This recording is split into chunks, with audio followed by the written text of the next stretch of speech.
If a young Mike Miller comes out right now, I'm competing him against anybody for the all-time three-point record, getting 15 threes up a game. Yeah. I'm not knocking anybody. Yeah. He had limited touches, but he had to make all of those joints count. And every time he released it, you thought it was going in. But that's so different back then than now.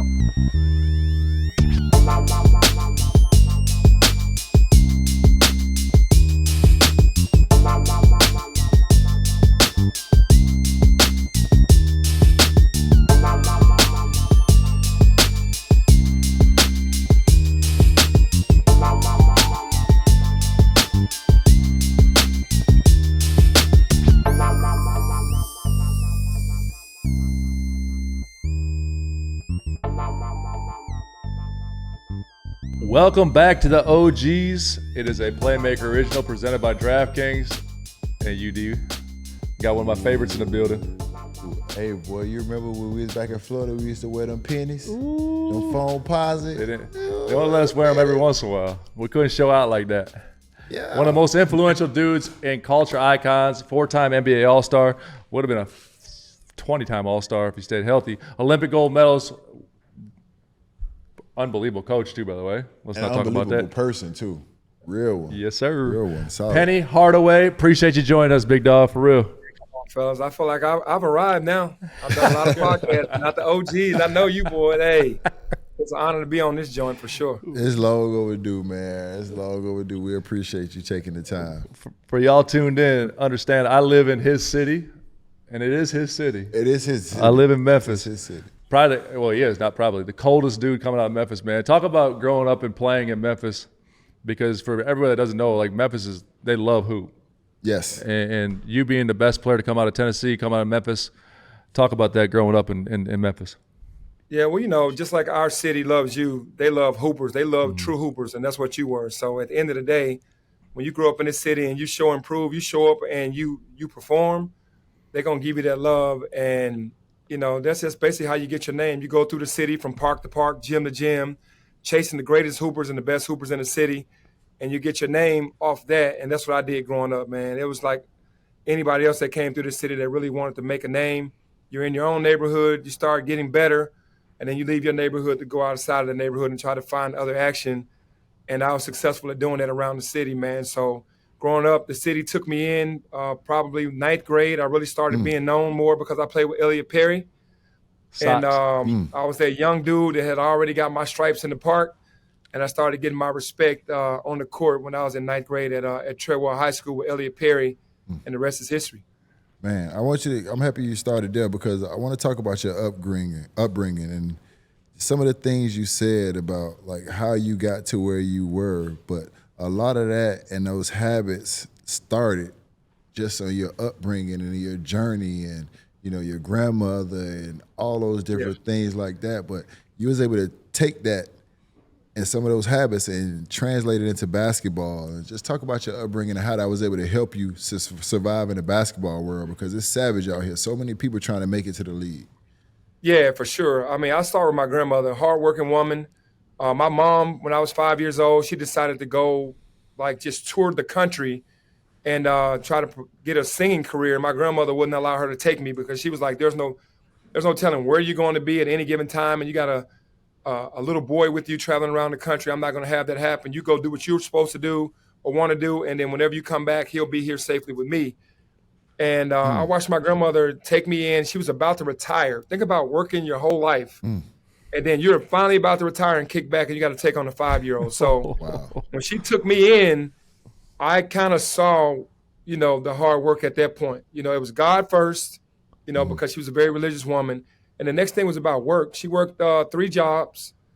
She had a car but couldn't drive. She paid other people to drive her around the city to take care of things. And with me watching that growing up, I think I kind of realized early that it was going to be about the work. And she was very strict. She didn't allow me to do a lot of things. She knew the troubles that I could get into. And that kind of bled into when I first started going to the park in my neighborhood.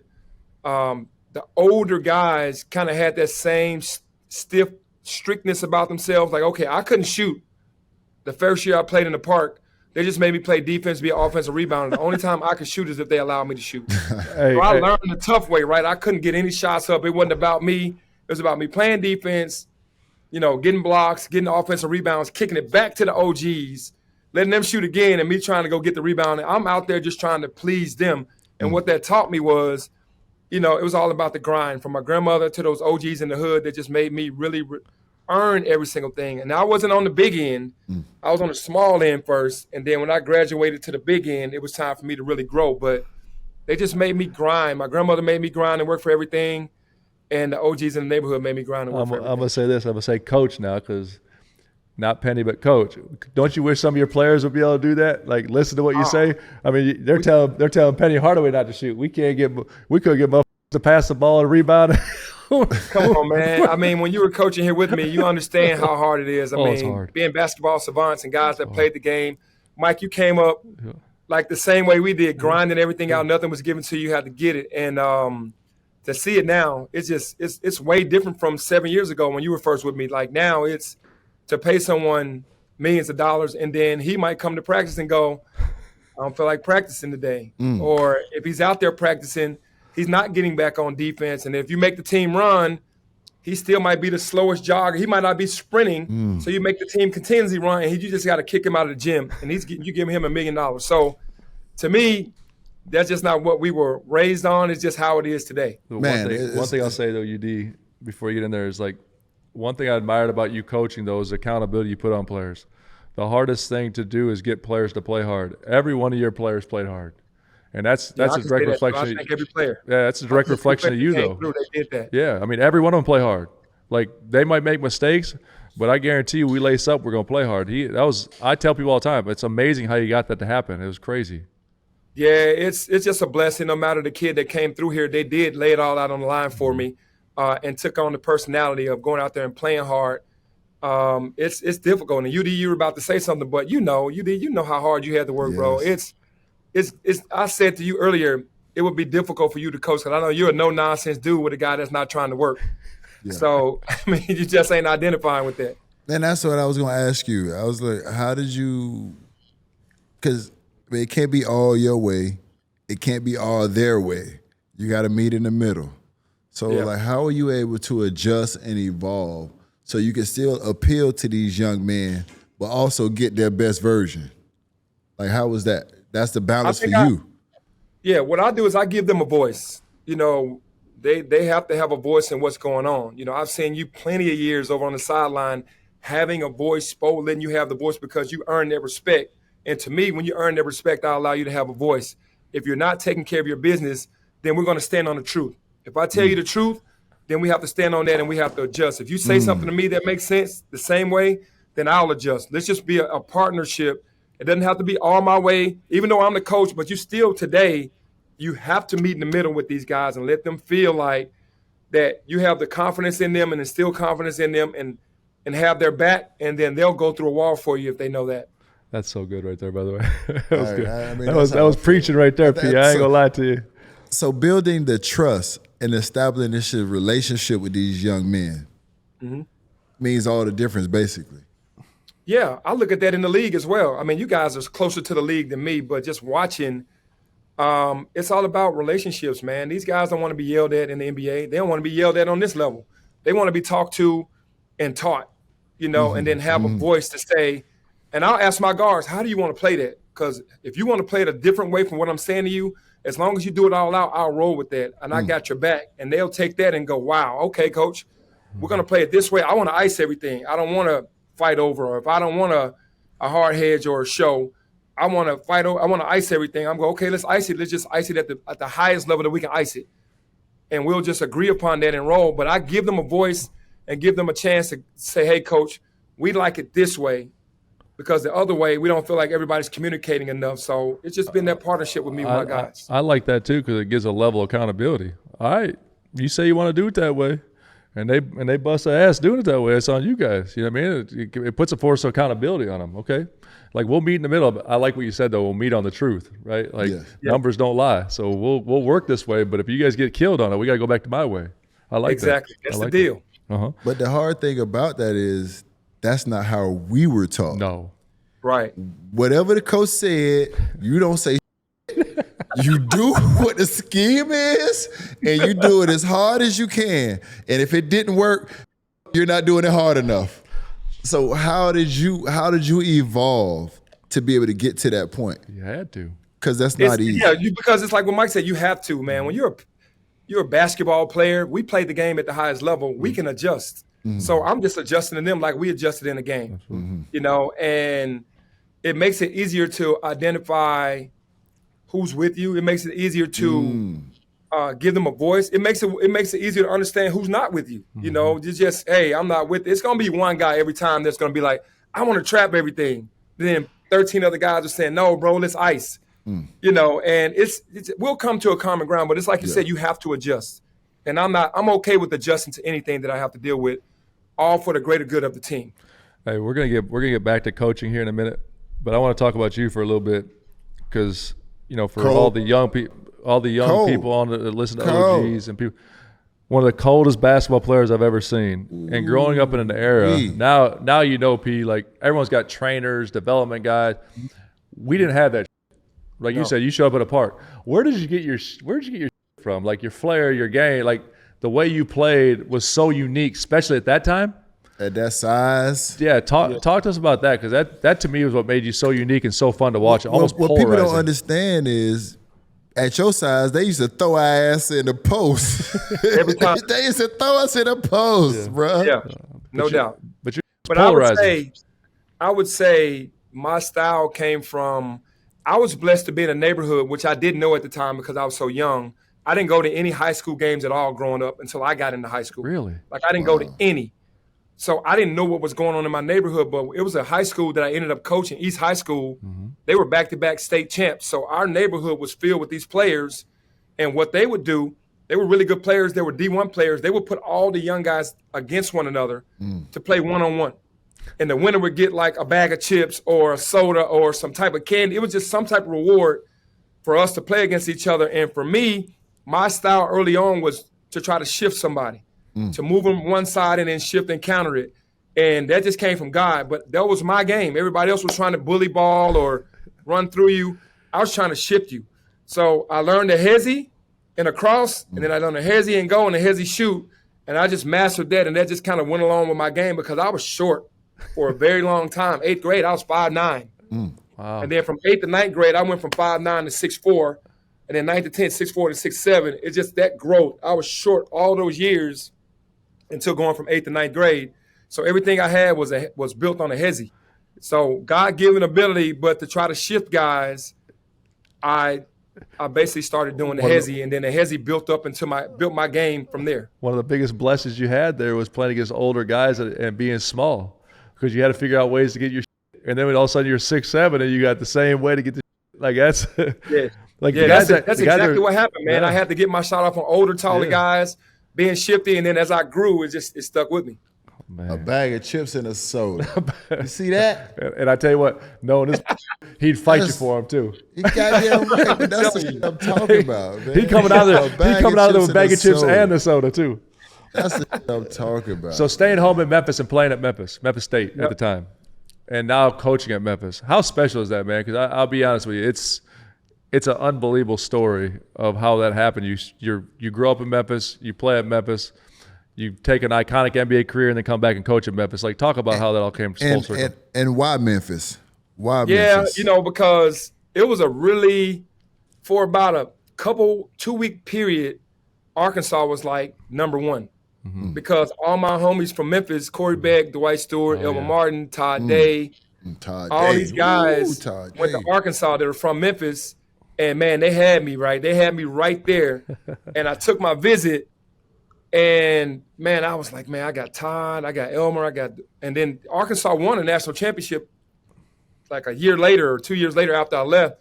But I was supposed to be a part of that Memphis group. And Todd Day, he was with the group when I was in school. They didn't win, but they were always ranked. So my heart for Memphis, Coach Finch's relationship with me and my grandmother kind of won me over. But Arkansas was like right there because of all the Memphis guys. It was a pipeline of Memphis guys. It was probably like 8 guys from Memphis. Arlen Bowers, Clyde Fletcher, Ron Hury, Todd Day, Corey Beck. All these guys went from Memphis. I played AAU with these guys, and we grew up together. Yeah, that's crazy. And they all chose Arkansas, and I was the only one that chose Memphis. So it was tough. But when obviously the hometown kind of won me over because the city came out and watched me play from 9th grade all the way through. That kind of made me feel like I had to stay at home and not go to Arkansas. If it weren't for the support of the fans coming to see me from 9th grade, I think Arkansas would have probably been able to steal me. But my hometown came out and showed me that support. And then when I got there, obviously, it was a team full of Memphis guys. Yeah. I mean, we really didn't get guys from out of state. Yeah. I don't know why, but we bonded together. We were rivals in high school, and, man, we made it. My sophomore year, we made it to the Elite Eight, one game from the Final Four. And that whole experience of being back home made it special to stay because that's when it wasn't popular to stay at home. You know, the number one player in the country, you know, I could have gone anywhere. UNLV was in there. Georgia Tech was in there when Kenny Anderson was at Georgia Tech. Dope. UNLV with Stacey Augmon and Larry Johnson and those guys. So it was like, it was tough. So to stay home, it was great, man. This whole coaching thing came about because of a friend, Desmond Merriweather, getting sick and getting diagnosed with stage 4 cancer when I retired from the NBA. It was right after the Heat, actually. And, you know, I remember talking to Jay Will, shout out to Jay Will, about the kid Nick Calathis. I think he was at Florida. Yeah, he went to Florida. And then Derrick Rose. Yeah. It was like my last few months or whatever in Miami with y'all, UD. And we were talking about D Rose and all this. And after I got cut by the Heat, I came back home and started hanging around D Rose and that gang. And then my friend was sick. And, man, it just kind of all flowed for me to start coaching middle school. I had an AAU program, and then I coached high school.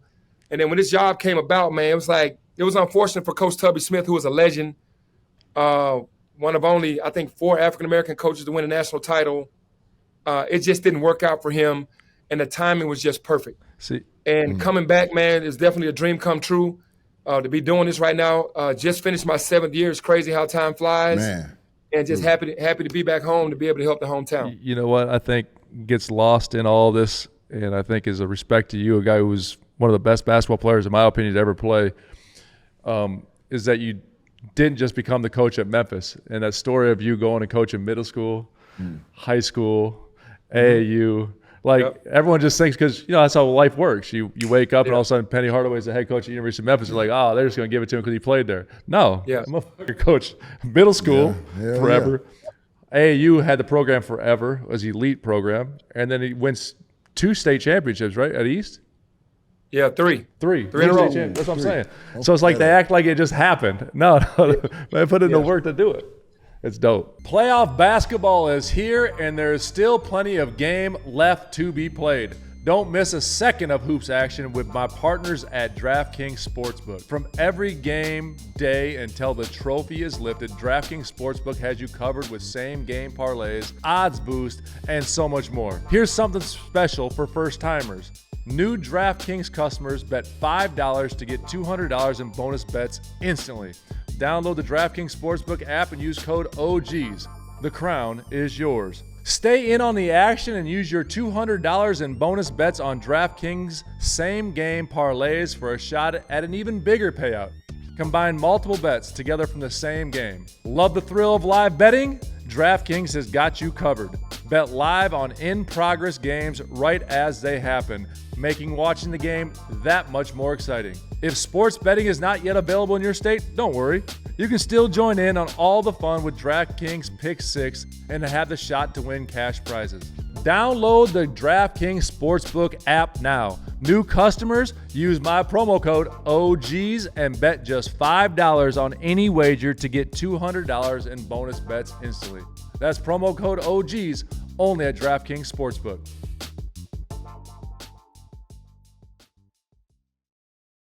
What time is it? Game time. My favorite stretch of basketball season is here, the playoff push. Nothing like sitting in some courtside seats watching your favorite player ball out. Game time makes getting tickets faster and easier, even for hard to get playoff seats. Prices on the Game Time app actually go down the closer it gets to tip-off. With killer last-minute deals, all-in prices, views from your seat, and their lowest price guarantee, Game Time takes the guesswork out of buying NBA playoff tickets. My favorite part on the Game Time app is the view from all seats in the venue. Lowest price guarantee, event cancellation protection, job loss protection, etc., etc., etc. And the last minute deals are incredible. Save up to 60% off buying last minute for sports, concerts, comedy, and theater. Take the guesswork out of buying tickets with Game Time. Download the Game Time app, create an account, and use code OGs for $20 off your first purchase. Terms apply. Again, create an account and redeem code OGs for $20 off. Download the Game Time app today. Last minute tickets, lowest price, guaranteed. What time is it? Game time.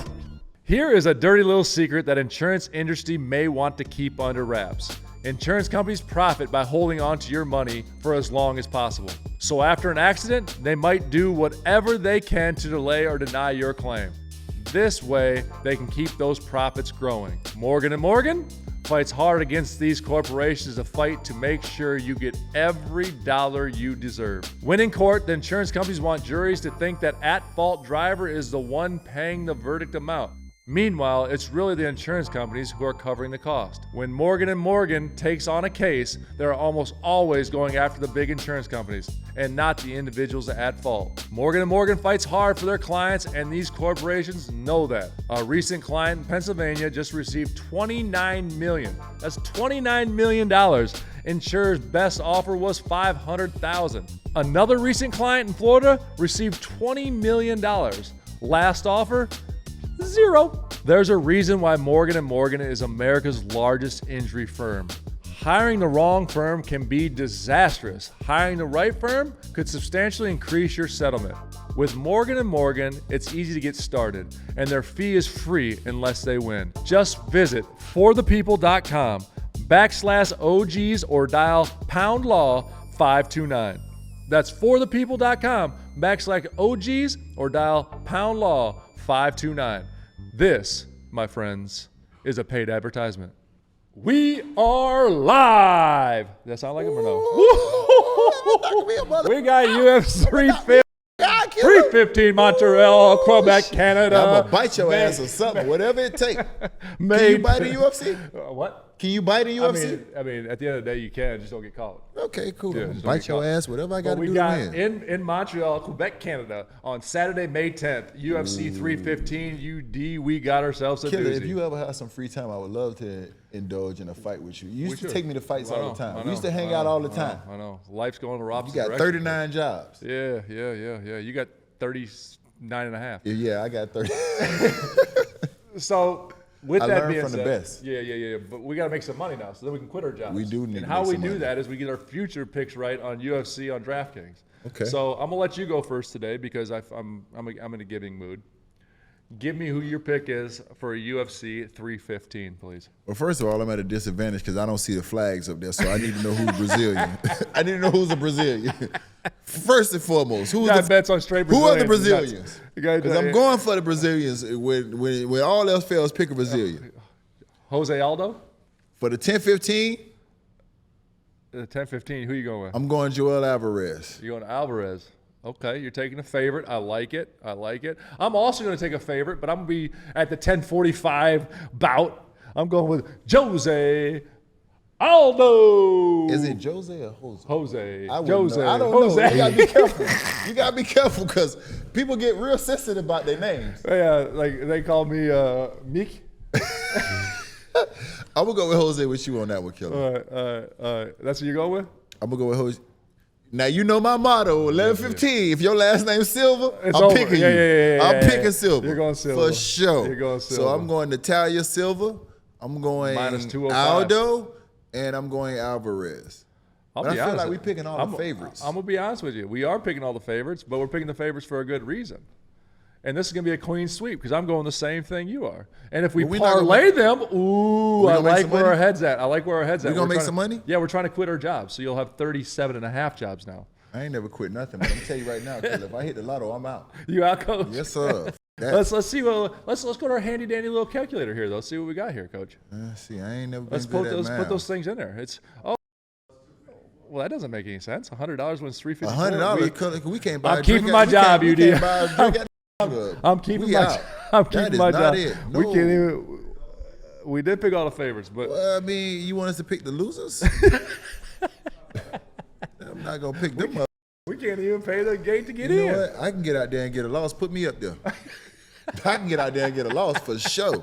Hey, I will say this, though. It's going to be an exciting card, UFC 315. We're going to be tuned in. We're going to be on DraftKings. Can I have to thank you? Because my love for UFC comes from you. Appreciate that, guy. I appreciate you, man.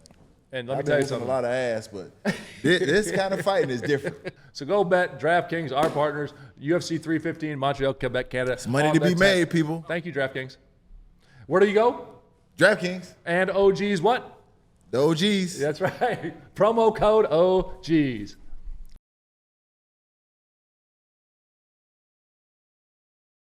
That's really dope. Hey, so go ahead. You want something? No, go ahead. Go ahead, Kelly. I was going to talk about then. So you leave Memphis, get drafted and traded to Orlando. Yep. One of the most iconic jerseys. Hey, I duos. got a weak bladder, fella. Y'all go ahead. I'm gonna be right back. Y'all keep it going. I'm 44 years old. I'm doing the best I can. Go ahead, Kelly. I'll be right That is a UD move right there, boy. So, but I want to hear about that though, because going to Orlando, iconic duo between you and Shaq. That team was so dope. Talk about that. Talk about draft night first of all. I had to really audition for that, Mike. Even though I was coming out my draft year, Yeah. I was projected to go top 5 for sure. Yeah. But I started doing the movie Blue Chips. Dope And movie. after I started doing the movie Blue Chips, I basically had to sell Shaq on me being the guy. I knew C. Webb, who was a good friend of mine. Fab Five, come on, man. Yeah, no doubt. That was a dope. By the way, group of- unbelievable draft class. I mean, Jesus. come on. And so I'm with Shaq the entire summer, so I just took advantage of it. I went to work out for the Magic the very first time. Nobody was at the airport to pick me up. Stuart Scott, rest in peace, Yeah. ESPN Stuart Yeah, Scott, yeah. was an anchor in Orlando at the time. He picked me up, took me to McDonald's, and then took me to the arena back then. And I did a workout with the strength and conditioning coach and left. I told Shaq when I got back, I was like, nobody was at the airport. But I did do a workout, and that was with the strength and conditioning coach, and that's it. So about a month later, Shaq calls back and go, yo, y'all need to bring him back. I went back the second time. There's a church in Orlando in Winter Park. I can't remember the name of the church. That's where the Magic used to hoop in the summer because we were at the rec center. The rec center was right in the middle of the hood. Shout out to my boy Marquise Daniels because he's one of the little dudes that was running up to my car every day. Now he's an assistant coach at Auburn No doubt. University. Chucky, and what's Chucky's last name? I'm tripping right now. Played in the league. Point guard. Chucky Atkins? Is it Chucky Atkins? Chucky Atkins. Yep. Chucky Atkins, my bad. See, I'm getting old too. But Chucky was over there and all that. So we worked out, and they put Anthony Bowie, who was their best defender, who was the guy that was guarding Jordan and guarding Mitch Richmond and guarding all the top guards in the league for the Orlando Magic.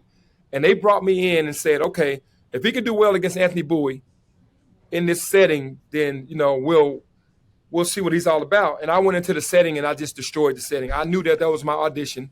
Shout out to Anthony Bowie, but, hey, I destroyed the session, went back and told Shaq I destroyed it, bro. There's no way that I didn't win them over with this session. And Dennis Scott was there, Nick Anderson was there, and I got their approval, and then the rest is history. Shaq did the rest. I went and worked out for Golden State. That's the only other team I went to visit. And Don Nelson sat in the stands. If you know Nelly, Oh yeah. me and Tim Hardaway played ones in front of Don. He's the only one in the stadium, in the stands, I bet in that the was a whole good one. stadium. And he made Tim Hardaway just to try to destroy me, to see what kind of heart I had, what kind of game I had to try to get Tim's approval. And me and Tim just played ones the whole time, and that's the only other team I worked out for.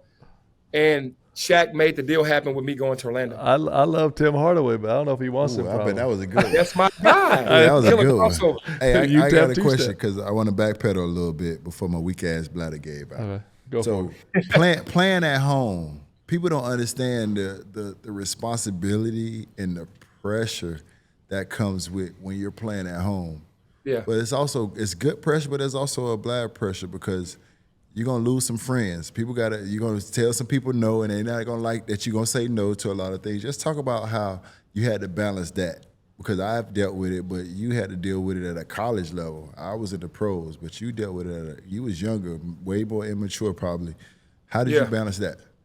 It was hard because you only get so many tickets. It's not like I could get 40 tickets for the entire group, right? Yes. So someone was always going to be mad, and it started there. But on the floor, the pressure that came along with it, I felt like I was built for that pressure.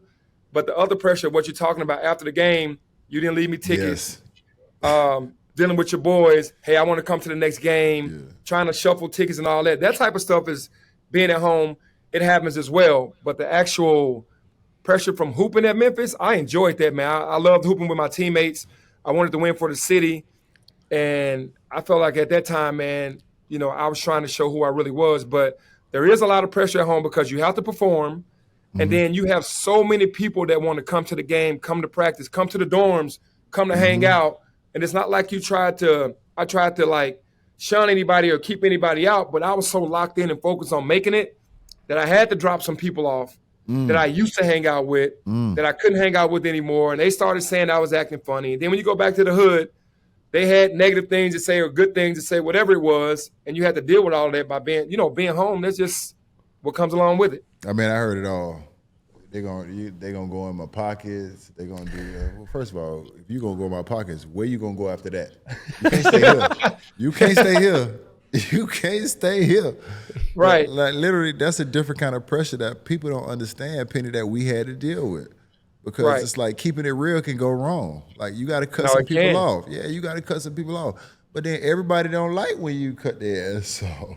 Yeah. So now it's a different kind of pressure that these people you grew up with, you feel like you kind of owe them a little bit. They might have looked out for you. People don't understand that kind of pressure. Yeah, that is a lot of pressure, man. But, you know, we handled it. You know, you, like you said, in the pros, you're making millions of dollars. You're with the Heat. Y'all winning championships. I can understand in Miami how hard it was for you. It was hard for me as well, but I didn't have the money like that. It was more basically on, hey, can we get tickets? You know, bring us on campus, let us hang out. You know, yours was on a higher level for sure. Yeah. Hey, let's talk real quick. You've been like iconically in the culture business too, between the dopest jersey I ever seen. Yes, he has. One of the pair of dopest shoes. The phone posits. And MJ wore the in the game. One of the best basketball movies of all time. Blue Chips. And a little penny. Ooh, man. So I'm gonna tackle the first thing first. That was, because sometimes we often forget. That's what I'm saying. I want that brought to light again. Cold. That's what I'm saying. Cold motherfucker. But I told you when I worked for him, it was the easiest sell in the world. You want to go play for Penny and Lil Penny? Yeah. Let's talk about the shoe though. Yeah. How that was created, how all that stuff. Were you involved in a lot of that with Nike? Yeah, well, the one thing about Nike, and I love the swoosh, and they've been great to me. I feel like it's been the best thing that happened to me, with the NBA, outside of my, individual accolades as being, an Olympian and All-Star.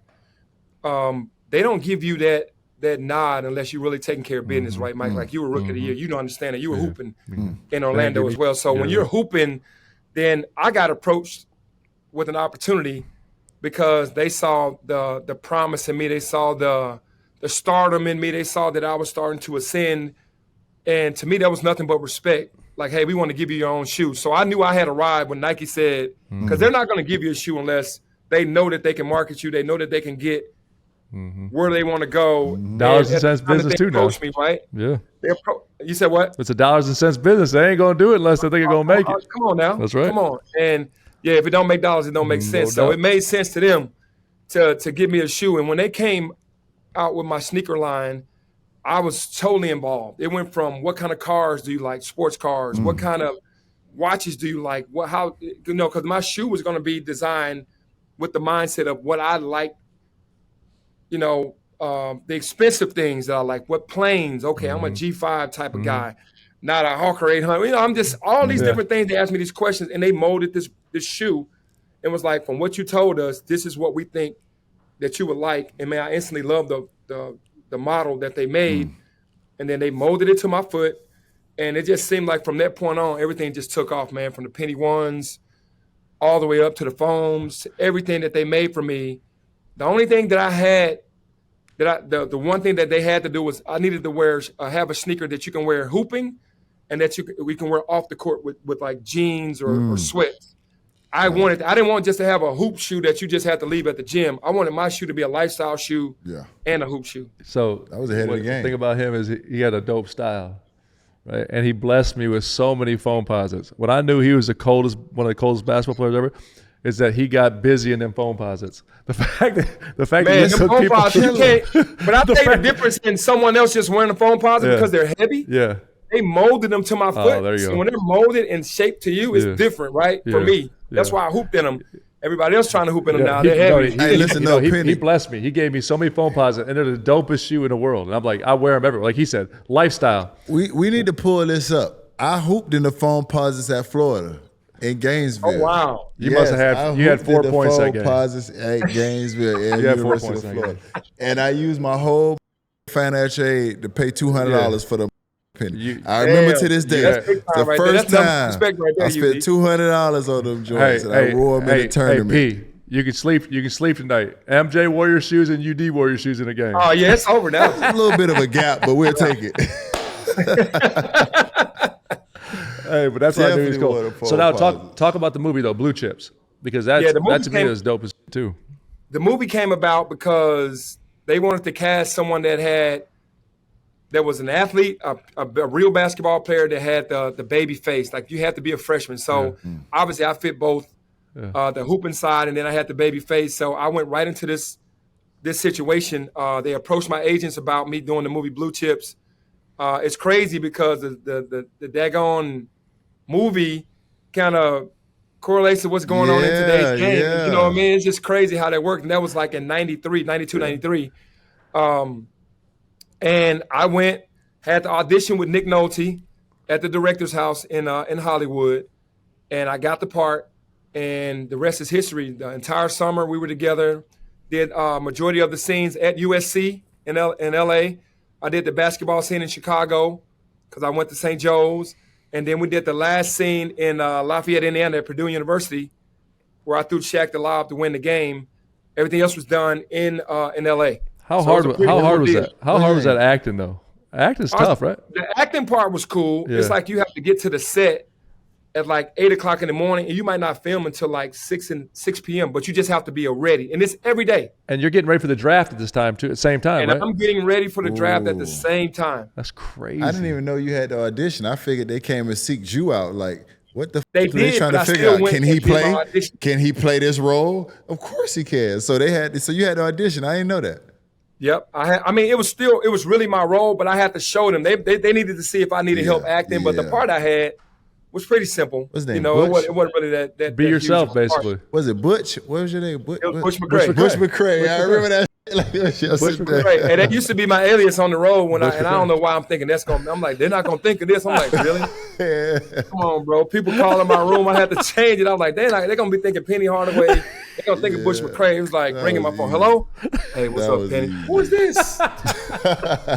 No, this is Butch. This is Butch. Yeah, this Butch McRae. And my coach is Nick Nolte. Hey, talk about those early years in Orlando though, because again, my age, that was like an iconic, literally an iconic team.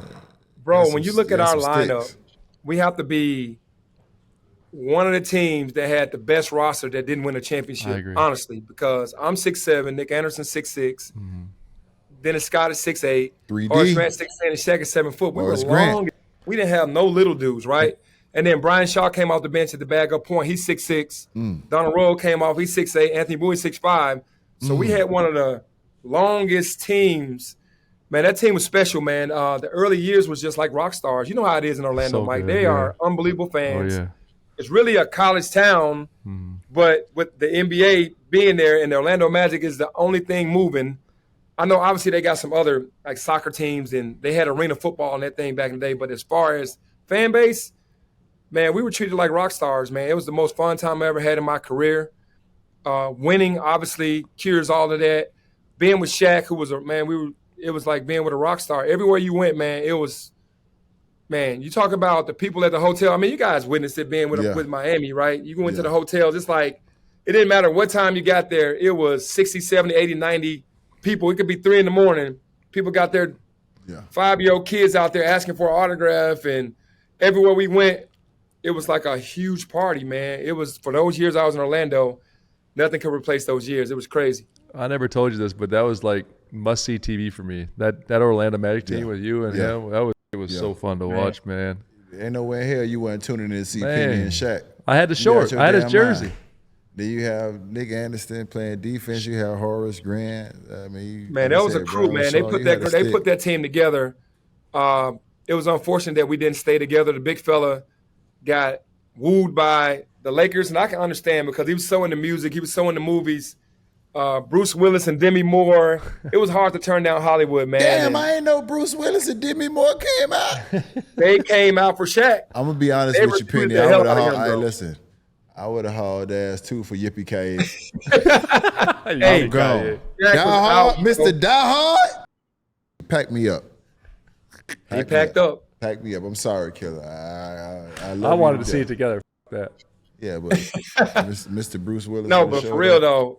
I mean, how can you turn that down, man? I agree. It's crazy. I agree. Talk about Lil Penny. Even today, before we move on, like even today, I see guys make this decision to go to LA, not just because of the basketball, but because of the business and the movies and just the other opportunities that comes with being in LA. So that's still true today. You know what I'm saying? If you're a Laker, you are a star in LA. No matter if you're the first or the last. If you have Laker jersey on, you are. And if you're the guy, forget about it. Yeah, Luka has the #1 jersey in the league right now. Luka. Yes. Yeah. He surpassed the Jason Tatums and all these guys. Right now, Luka Doncic has the #1 player in the league, the #1 jersey in the league. And I had this conversation on First Take, and they told me no. I said, "Do you think a European player can be the face of the league?" And they said no. And my reason for saying that, because I feel like Luka Doncic already who he is as a player, and two, wearing that Laker jersey, could possibly be the face of the league in another year or two. I don't see why not. What you think, P? No, I agree. Why not? I mean, if you can hoop, I mean, exactly. The country's going to respect hooping, man. They respect Luka because he can put that ball in the basket. And he's got and King Kong balls and he's tough. Swag. Luka got swag, bro. So it's like, and the Lakers jersey. Yeah, he got King Kong balls. Like that combination of those things allows a European player, and I know it's a European player, and the basketball is in America, but I really feel like in that jersey he can be the face. Can you believe that trade happened, P? Nico's my guy. My guy too. I love Nico. I love him too. But you know what? You're talking about big balls. Nico stood on what he believed in, bro. And he's still doing it. I appreciate it. Stood on it, man. And I agree. That takes a lot. No doubt. And obviously we're not on the inside, but that took a lot to trade Luka, man. And AD, we know AD is as talented as anyone, bro. We're not disrespecting AD at all. And that's what I'm saying. I feel bad. Younger. Luka could be the face of the league. That's a tough trade. I feel bad for Nico in the situation because we never got to really judge it, right? Like Kyrie, AD goes out and has 30 in the first half, the first game, goes out, doesn't play. Then Kyrie tears his ACL, so we don't really get to see the whole thing. I'm gonna say this. And I feel bad for AD too, because AD's getting like he wasn't worth it. AD's worth it. I'm gonna say this, and I'm not a GM, I'm not a president, I'm none of that. But I'm the guy that's gonna stand on business. if you ain't in here doing what the I think is gonna lead, because what you got to realize, these other 13 or 14 guys ain't as talented as you, so they can't do what you do. So if you ain't setting the right example, I'm going to give your ass a year or two. I'm going to get your ass up out of here.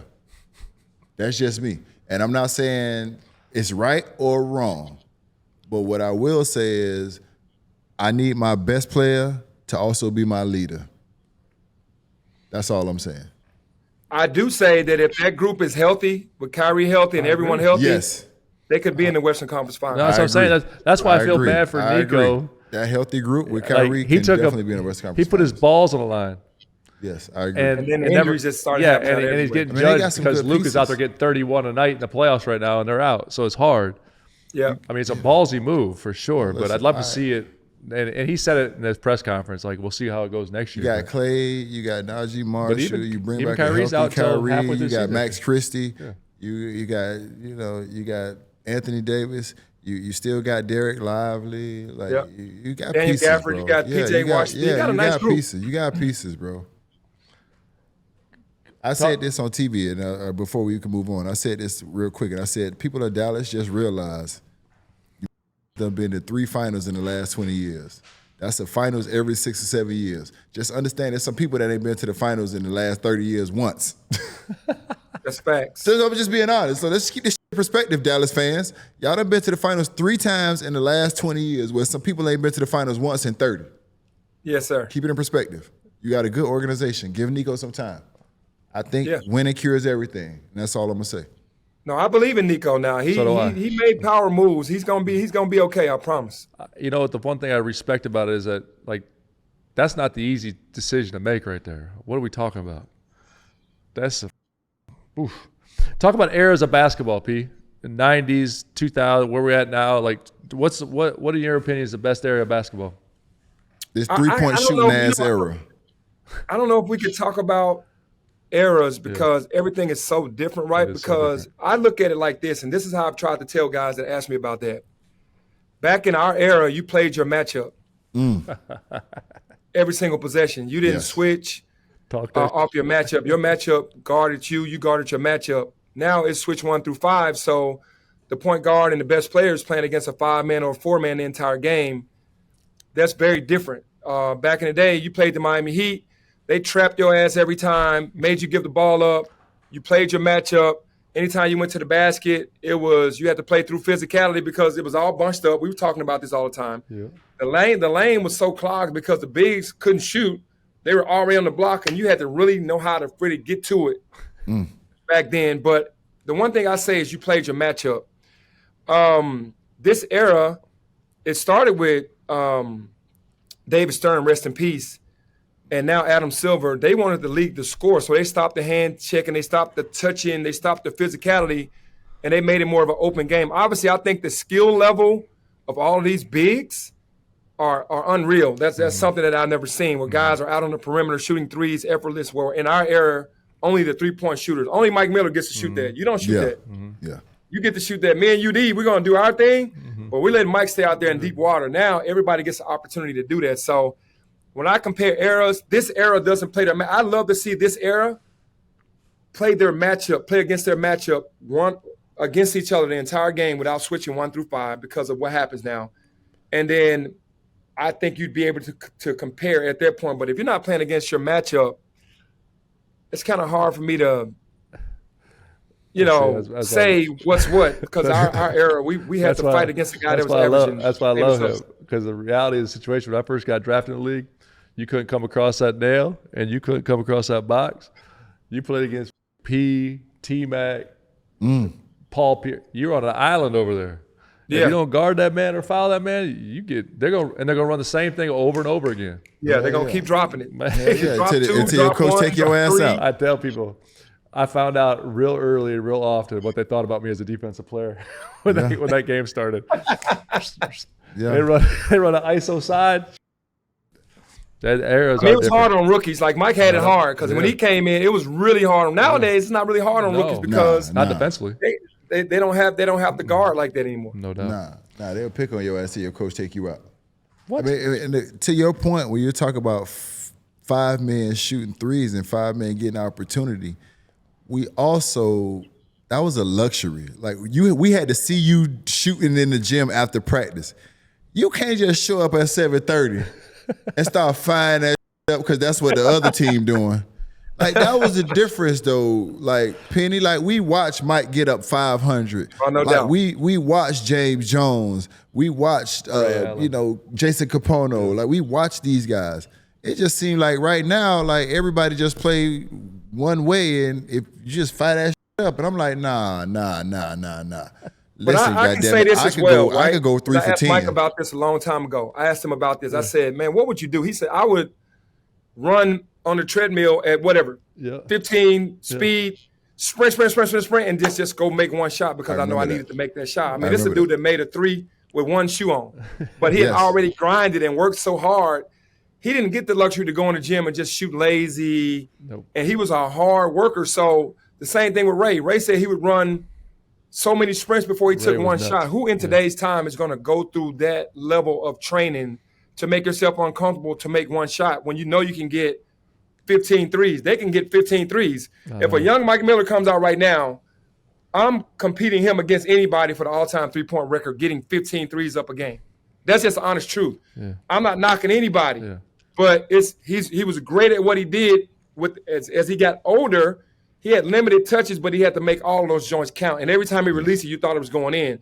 But that's so different back then than now. It's different. I mean, they had different habits.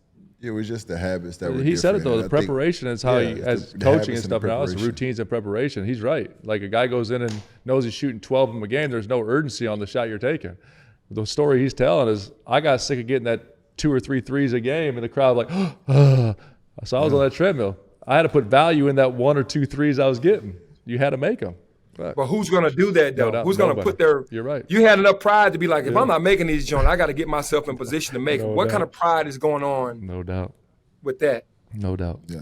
Well, we got the faster, stronger, longer. This is UD's favorite segment because he uses Rose Sparks on it. Man, where you go with that bullshit, man? Go ahead with that, man. Go ahead, we love you, Rose Sparks. Who's the best guard big duo in the NBA today?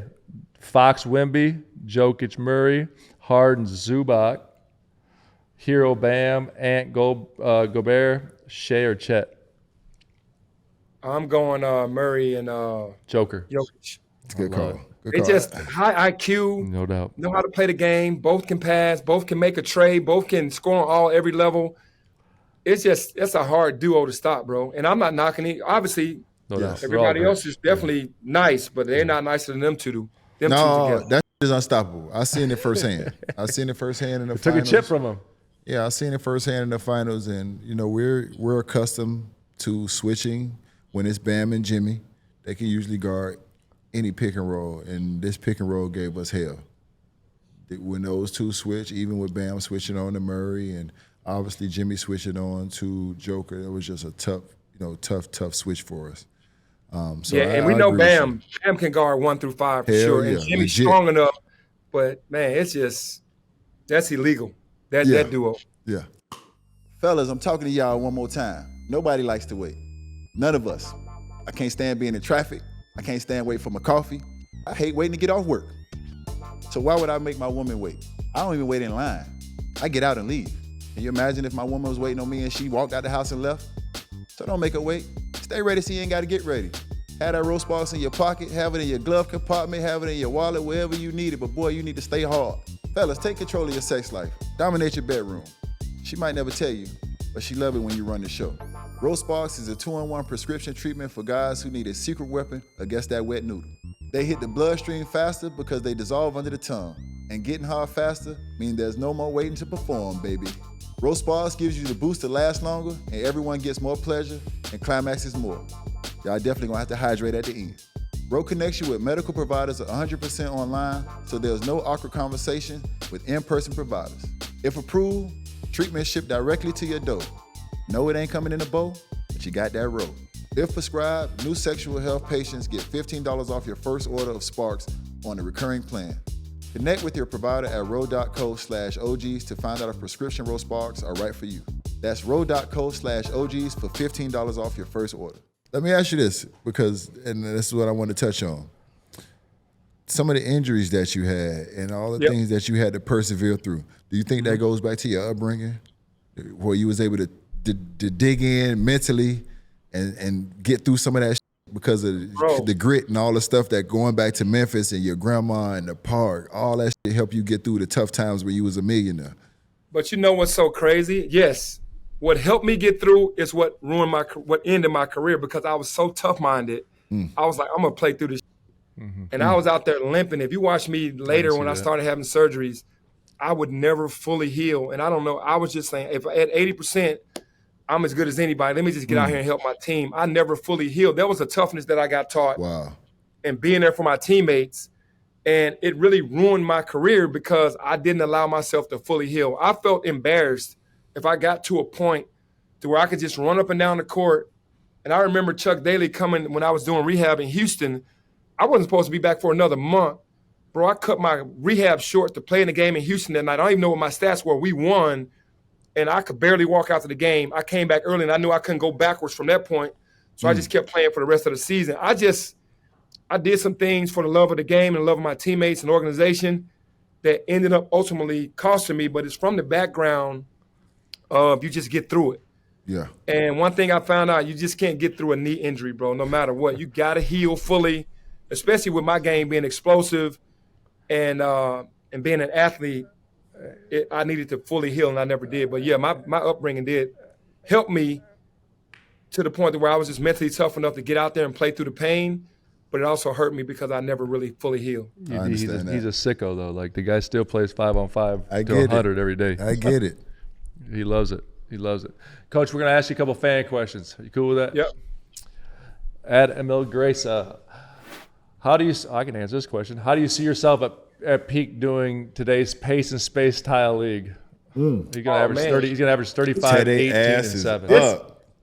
I wasn't a three-point shooter, but in today's time, I would have been. I would have worked on it, and I'd be getting up 13 Coach. threes a game. So this era fits me just as much as the era that I played in because there's so much space. And if I have a 5-man, if I call the 5-man out and he switches on to me, oh, you're going to kill him. Yeah, you're going to kill destroy him. You're going to kill him. I'm looking at Cade Cunningham, and I'm looking at you coming up the left side of the floor. And if you got a small guard to play, get out the way. Yeah. Let him go to work. There's three players in the game right now that he'd be close. He'd average, and this because he doesn't want to talk about it, he'd average 30, 11, and 8 right now. For sure, because you ain't switching no 5 onto him. And if he coming down the side and you got 6'2" or whatever, we ain't running shit. Go ahead and do your thing. Yeah, and make plays from that, for sure. Yeah, and make plays from that. Get 2 feet in the paint and we'll figure it out. It's all of us. It just, for me, the way I played more for this era than I did my era because it was like I was a fast-paced guard, even at 6'7", just getting the ball up the court and pace and trying to get Nick and Dennis to run corners for space and Horace be the trail. So we were kind of doing that in Orlando, even though Shaq was, in the paint. Yeah. But when we were on the fast break, especially when we had Horace at the 5 and we brought like Donald Royal in, it was like we spaced the floor, man, and just played. So that was back then. So now I would definitely enjoy playing. High five. I got a question. Talk to me about the recruiting, and we talked about that earlier, and the AAU, and just all of that you got to manage as a coach to put yourself in a good position. Yeah, when I first came back, obviously I played AAU for the Memphis Y. When I came back, I connected with them and made Team Penny and started really coaching guys. And I found out early on that recruiting phase in the AAU is just like recruiting phase in college. You just got to try to talk guys into coming to your team, joining other guys, and trying to piece together a team. I mean, Mike understands this because of his AAU program, and you got to really be good at it. That actually helped prepare me because I was in the EYBL, Nike EYBL League, which was full of unbelievable coaches. They really coached the game to win. It wasn't just some rec league that everybody was just getting shots up. These guys ran plays, ran different defenses, zones, and everything. So I really got prepared to recruit and to learn how to play against those zones, the presses, all these different things, because in the NBA, we didn't see any of that. So retiring and going right into that, I had to get my juices going on how to play zone, how to work against zone, how to work against presses, because we don't press in the league, any of that. So it really helped prepare me when I got to college. And then the recruitment, it was much easier, honestly, with Mike, because Mike is just great at it. He can get any kid on the phone at any time, get us in any front room, living room, or whatever, and we had our way, and it was much easier for me.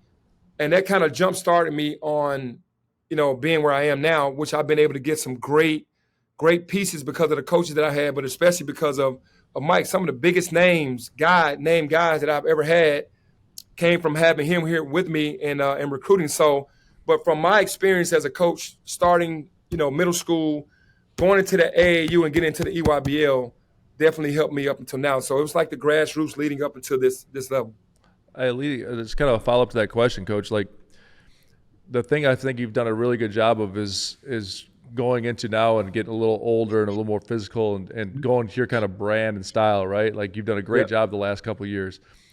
How hard is that, though, on the NILs? You're basically recruiting your own team and other players every year. Like like at some point they're gonna have to figure out how to like if you question. sign with us, you gotta sign a multi-year deal or something because it's unfair. It's unfair to you guys. Like you're changing your style. Like you have a style of play that you want to play, but you might have to change that every year because you don't know who's even on your roster anymore. Yeah, I agree with you saying that there needs to be something with multiple years in the deal so that you just can't leave after one. They give you an opportunity to build a team, which we can't do anymore. And you got to re-recruit your own guys every year. It doesn't matter if they play 30. And you gave the platform to go out there and be like that. Like, if you didn't come here, you ain't doing that. Yeah. What I mean? And then our system, it kind of rewards the hoopers. Like it's like it's like free play. Like you can go out there and within it's pace and space. Yes. And you're not in a box. I allow my guys to hoop because how can I tell them not to hoop when my coaches allow me to hoop? But it hurts you when you have to re-recruit the same guy that you just gave all of this, gave him this platform and this much freedom, and then you have to go and re-recruit them, and they still get in the portal, and then go to another school. Yeah, you took those. That's the most difficult part about. I watched being a you coach. do it. I watched you do it. You took 3 to 4 months to develop, build up their confidence, get them to where they're at. They kill it, and now it's like, okay, so you want to go somewhere else? Like, I don't know, man. It's hard. It's hard. Yeah, when we played, the guy that gave us that platform and the guy that taught us, we were going to stay there to show the loyalty to the guy that put us in the game. 100%. 100%. Yeah, that's different. Another question here. If Shaq stays, does Orlando win a championship? Yes, that's without a doubt. I agree. That's without a doubt. I With agree. Shaq I ain't staying, gonna argue that. the Orlando Magic would have put more pieces around us, and we would have definitely won one. That's guaranteed. We would have won one for sure. I agree. I got a fan question. Your time in Miami, you just talk about it. Obviously, you were a seasoned veteran, but was it different than anywhere else? Is anything you learned? Or was anything specific about the culture of your time there? Man, you know what? I love Miami, man, because even though I was a veteran that was on the way out, everything about it, what Coach Riley stood for, what Spo stood for, what the whole entire culture stood for. I already had work ethic. I had discipline. I had all those things. I had to really try out for the team. I remember trying out for the team. You were down on the other end because you were just a hard worker, bro. I respected you so much because you really didn't have to do the stuff that you did. And it wasn't because of the culture of the Heat. You were the Heat. You were the culture. You brought who you were to the culture. So that really drove me to be like, I can't let someone like UD down. I can't let somebody like Zoe down. I can't let these guys down because they're the epitome of hard work. So when I came in there and worked out with Spo and them, and I was trying out and eventually had to make the team, I put my ego to the side. Even when we were hooping at the high school together, it was like every single thing that I did, even though I knew I wasn't myself, I was really trying to be a part of something special because I understood it as soon as I stepped in the door. From putting the elbow pads on and the knee pads to being disciplined enough to understand what this is about, for everybody rowing the boat in the same direction, accountability, responsibility, hard work. My few months with Miami was probably the most satisfying over everything because I enjoyed the atmosphere of every freaking body in that building wanting to win. Not one person not wanting to get a championship. That's what it was or bust with Miami. And the culture itself, I never had to work that hard anywhere else. Even the preseason conditioning drill, I never had to work that hard anywhere else. From the preparation to just the every single thing, from the expectations. I mean, in the league, it just really, when you go there, it's either you're built for it or you're not. And I talked to Tim and Zoe about that even before I went. It was like, everybody's not built to be a Miami Heat player. And the guys that have come through there with the talent and the guys that have come through there that have made their name, whether they were a no name, and then you was like, well, this guy wasn't on the map and Miami put him on the map. I really enjoyed my time there, man, because it was about business. And Pat treated us like, I mean, first class, the hotels to every single thing. I loved it, bro. I just hate I wasn't able to be myself in a Miami Heat uniform because, man, when you put that jersey on, you had a lot of pride in understanding what it meant, and it was all about hard work. I haven't felt that type of environment at any other team that I've ever played for, and that's just no knock. That's just how Pat put things in perspective and made it work. That's dope. One last question for the kids. what was your training routine and how can I do it as a freshman in high school? Oh, Man, you got to go to like 6 parks a day. You got to go to like 3 gyms. You got to chase all the good hoopers around your city and go from gym to gym or court to court and just keep getting better. You get your ass bust, you show back up at that court the next day until you just start owning it. But honestly, if that's not about what you're about, you get in the gym and you find somebody that's better or equal that has the same mental with you, and you go in that gym and y'all work. Amen. You know, you work on your weaknesses, you work on your strengths, you work on your ball handling, you work on your passing, you work on your shooting, and find some hooping, bro. Like, find somewhere to play, because all of the drills are not going to get you. Man, where you say wanna that go. again. The experience is the best teacher. Find where they're playing ball and be the hardest competitor in their hoop. Don't just go through the motions in the hoop. Be the toughest competitor. Make them say, damn, this dude is playing hard. Stand out in that aspect, because a lot of people aren't used to getting uncomfortable to be great, and that's what you have to be, man. You got to get uncomfortable to be great. I want to point out one thing that you said, and this is for all the kids at home or for anybody. Everything that you have accomplished, everything that you meant to the game individually, as a cultural icon, the shoe, the little penny, you came and said that you tried out for the Heat and made the team. I put my ego to the side because I wanted to play there, bro. I tried out for the Heat. I could have gotten cut then. Come on, man. People need to wrap their mind around like that right there, because what people don't understand is what kind of sacrifice that takes, how selfless you have to be. You know, like that's not easy. You know what I'm saying? And oftentimes we argue about roles and, you know, what's this person's role and what's that person's role and whose role is more important. We have a Penny Hardaway who's willing to play whatever role he has to play in order to help the team win. Yes, sir. And I think that people don't speak on those things enough. You know what I'm saying? So whether you knew it or not, we knew that you had to try out for that team. And we knew what you were sacrificing. And we knew the things that was important to you. So without you even saying it, bro, we had the ultimate respect for you. And I'm not just saying that now. We were saying that then. Like, this real shit. Like, we were saying that then. Like, he done made the money. He's had the career. He's had the individual success. He's had all these things. He just wants to be a part of what we doing.